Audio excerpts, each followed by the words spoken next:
Hello అందరికీ. వెంకటేశ్వర స్వామి అవతారము విష్ణువుకున్న దశావతారాల్లో ఎందుకు లేదనేది నేను చెప్తాను.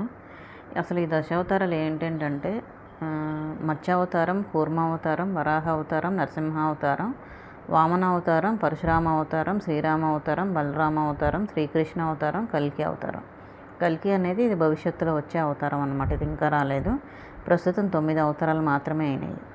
కానీ ఇక్కడ వెంకటేశ్వర స్వామి ఎందుకు లేరు అంటే, వెంకటేశ్వర స్వామి కూడా విష్ణుమూర్తి. ఆయన్ని ఒక ప్రత్యేక అవతారంగా భావిస్తారు. కానీ ఈ అవతారం దశావతారాల్లో ఉండదు.